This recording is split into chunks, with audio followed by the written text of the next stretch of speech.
Hey y'all, and welcome back to the channel. My name is Brianna Keshell, and today we're going to talk about some of the 14 books I DNF'd this year. Okay, so technically we're going to talk about the books about last year, 2024, but I read a total of 63 books in 2024. 63? I think by the time y'all are seeing this is 65, but the point is I DNF 14 of those. I'm first going to talk about the ones that I soft DNF. No, I'm first going to talk about the ones that I know I'm going to read for sure. Then I'm going to talk about the books that were a soft DNF and they have a chance. And then I'm going to talk about the books that have no chance whatsoever. Even if you liked it, tell me you liked it, but just know that I probably will not read it. Okay, let's start with let's start with the one I finished now that you're seeing this. So I had a whole plan for December. I was going to do a DNF December TBR, and I was going to make vlogs and videos about all the books that I DNF'd, and girl, I just did not get around to it. So with that being said, I'm just going to go ahead and make this video, and if you like it, please let me know down below, and I will make a part 2 for the other 7 books that I don't mention in this video.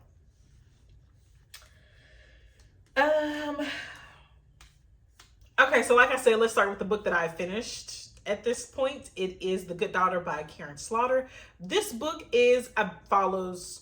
This book follows 2 sisters who were victims of a terrible family tragedy that happened in their home when they were very young. And they grow up to both become lawyers. One stays in Atlanta, Georgia with their father where the tragedy happens, and then one moves up to New York City. They are living 2 very different lives, but tragedy again brings them back together down in Georgia. There is I don't know if they tell you this, but you find out pretty soon, but there is I'll just say a little girl who needs some legal assistance because she's being accused of something very atrocious, and it doesn't seem like she was the person who actually did it. And they are also the 2 sisters called back to, well, one called back down to Georgia, and they are together again because there is something that's going on with their father, who is also a lawyer. So the reason I DNF'd this book at first was because of the back-to-back tragedies and because of where I work, and I just did not want to read about that. It was too close to home. It was too close to home at the time, and I did not enjoy the constant reliving of that tragedy. However, I did want to know how it ended, so I picked it back up, and I'm glad I did, because I looked up the spoilers that said one thing, and then I actually read the book that said something else. And honestly, the fake spoiler that I looked up was so much better than the ending. Like, if I lived the rest of my life thinking that the spoiler that I looked up was actually the end of the book, I could have lived my life just fine. But I'm trying to figure out if I want to spoil these books for y'all or not. I'm trying my hardest not to. But anyway, that was The Good Daughter by Karen Slaughter. The next book that I read that I'm absolutely going to pick up again, or the next book that I DNF'd that I'm actually going to pick up again, is Bitter and Sweet by Rhonda McKnight. So I love Rhonda McKnight as an author. She was a romance author that I used to read years and years ago, and now she is still writing these very beautiful books, heartwarming stories about these women who are either finding themselves or getting back to their roots with maybe a little touch of romance, and I'm eating it up. Bitter and Sweet is about these 2 sisters again. These 2 sisters, Mariah and Sabrina, one has just had a divorce and she's kind of trying to figure her life out, get her life back on her feet in her apartment. And the other is down on her luck, doesn't always have a place to stay, going through a divorce, just not doing so well. She has a daughter that she wants to take care of and do right by. But both of these sisters, like I said, are going through some tough times when their grandmother sends them a text and is like, hey, I need y'all to come back to the Carolinas because I need some help with this restaurant. Your grandfather and I have had it in the family. We've taken care of it for years and years. And now that we're getting older, we need your help. So they go ahead and rush back to help her with this restaurant. And I'm so excited to get into it because, like I said, Rhonda McKnight is such a phenomenal author. And I love stories like this. So very excited. I DNF'd it on purpose because I knew that I was going to want to read it at a different time than when I was actually reading it. The next book I want to talk about is Una Out of Order by Margarita somebody. Who is this? Margarita Montemor. I DNF'd this book because it was incredibly repetitive. So this is about this young woman named Una who every time she has a birthday, she jumps to a different year. So she's 18 years old, or I think when it starts, she's 18 years old, about to turn 19 when the first jump happens. And instead of turning 19, she turns like 51. So she's living her life out of order, hence the name of the book. So sounds like a fun concept, right? And it is for the most part. However, after so long, it's just the same thing. After so long, it's the same thing. She wakes up, she's trying to figure out what her life looks like. At that point, she has two people in her life that she has entrusted with the secret, and they are helping her with her finances and the upkeep of her home and helping her to not freak out every single time this happens. But like I said, you've seen one jump. I feel like you've seen them all. I think I read her third birthday, and after that, I was over it. I just did not like it. But if you like things like that are very repetitive, from what I'm hearing, if you like the husbands, then Una Out of Order could be for you. And if you like Una Out of Order, maybe you should read the husbands. The next book I want to talk about is Out There Screaming by Jordan Peele. I picked this book up because it was a literally dead book club pick for Books of Lala, and I just wanted to see if I was really a horror girly. This is before I read those two horror books that I talked about in our last video, and I'm not a horror girly. Okay, we found that out real quick. This book is a collection of short stories. How many times does it take for me to say that? And I read the first story and I was done. The first story had something to do with eyeballs and this police officer being racist, and you know, I didn't have to read about that. I did not find that enjoyable. So I actually sat through the live show that Kayla did with Aaron. And according to what they were saying, I didn't miss much. So did not finish it then. And I don't think I'll ever finish it again. I'm doing this out of order. I said I was going to actually do the ones that I thought about. I'm doing this video out of order. However, that still stands. I don't think, the problem is I don't think I have any more soft DNFs. Everything else on this list that I'm going to tell you about in this video is a hard DNF. So I lied at the beginning. I don't have any soft DNFs in this video. However, if you want to hear about the soft DNFs, I can make another video for you. No problem. The next book that I picked up and did not finish that I want to talk about is The Guest List by Lucy Foley. This is about a young couple who decides they are going to whisk themselves off to an island to get married, and they're going to invite all of their loved ones and their friends out to witness their nuptials and their very big, beautiful day. And things go awry, okay? So on the actual wedding day, I believe a dead body is found or somebody goes missing, one or the other, not real sure because didn't finish it. But there are two timelines, right? There's the timeline of people trying to figure out what happened at the wedding and then days before. The reason I DNF'd it is because the timeline of what was happening leading up to the wedding. It just felt like I could see what was coming. It felt like, okay, cue the perfect groomsman who has never done anything wrong. He is oh so handsome. He has the most amazing friends, and he's the perfect bachelor. Cue his groomsman who never does anything right. He is always screwing things up, and if something goes wrong, it's always him. Cue the younger sister to the bride who is a fuck up, and somehow, some way, she's been pregnant. We don't know who, wink, wink, but it'll come out soon. She also screws things up, and she will be the reason this wedding falls apart if it's not for that crappy groomsman. Cue in the bride who is always on edge. She is never calm. She never has anything nice to say to her little sister because she feels like she has already screwed up already and the little sister didn't do anything but breathe.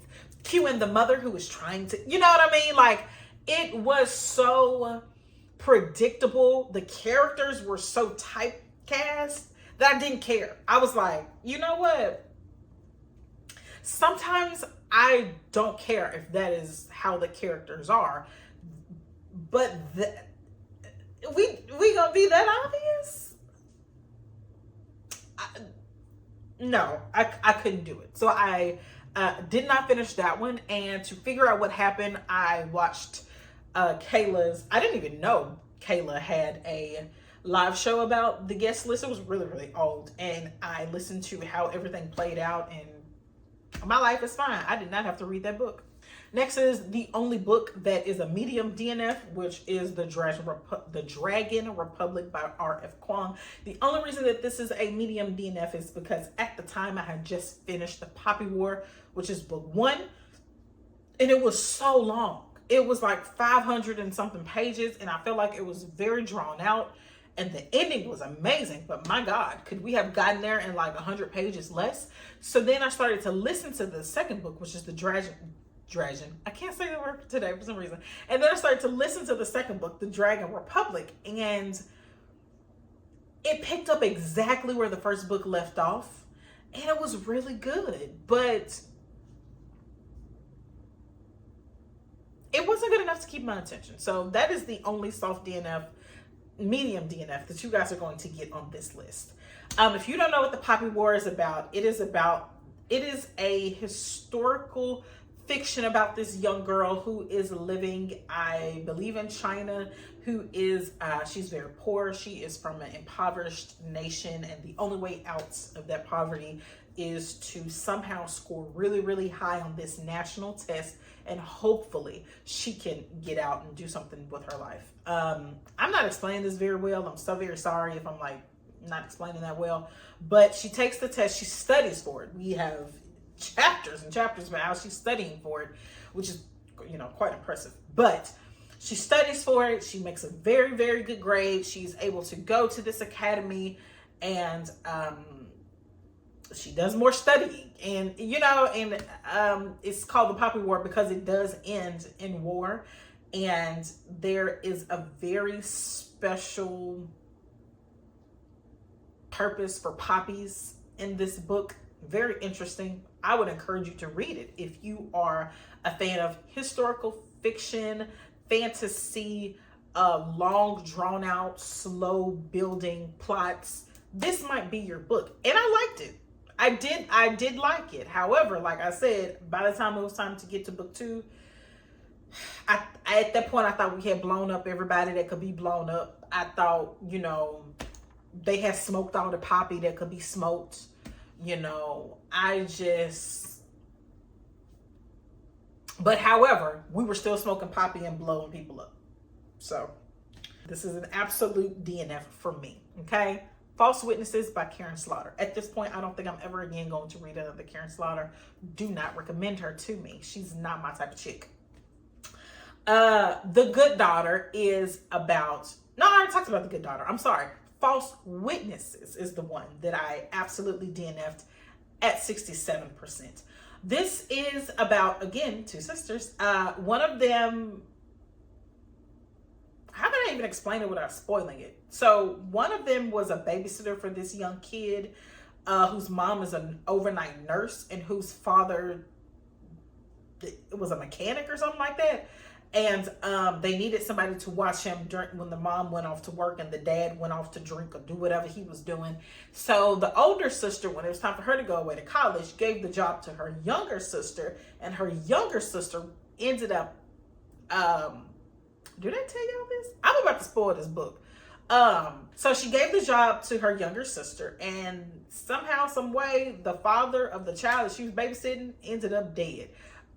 People don't know what happened. They think it was an accident. They bury him. They move on. Everybody move on with their life. However, years and years later, there is a person who needs to be, who is accused of rape. And he decides that he wants the oldest sister to represent him as his lawyer. And he has, or is blackmailing the older sister later on in life because he knows what truly happens to his father. I'm gonna get into a little bit of a spoiler right here so I can describe to you why I did not like this book and why I did not finish this book. Number one, the statutory rape that happened in this book was referenced too many times for there to not have been anything else. Like, okay, Karen Slaughter, we get it. Unfortunately, this young girl was bamboozled into thinking she was in a relationship with this young man. With this older man, excuse me. And that was not the case. It could not be the case because she was 16 and he was 46 or however old he was. It was very tragic. It was very unfortunate. It was very specific and detailed. And it was also brought up one too many times for me. And it was brought up in a way that should have brought light to a situation. Like maybe we're talking, but no, this young girl was thoroughly bamboozled. And then later on in life, her life was a wreck. And there was nothing coming out of these reflections, nothing, no new information. Maybe once out of the 17 times that it was mentioned, maybe once or twice new information came up. But the way that the male main character who was accused of rape kept taunting them with it just rubbed me the wrong way. I don't know what it is, but it just rubbed me the wrong way. And then for the older sister to have been a lawyer and the fact that she was taking this shit from him, I ain't get it. I'm like, girl, if he is blackmailing you and you a lawyer, don't you think you can get off on this? It wasn't giving. And I was not here for it. So I DNF'd false witnesses. Literally, I was like, I only had maybe 35% of the book left. And I was like, I'm done. I cannot, if he said one more time, and he did, so I was done. I was out. I'm out.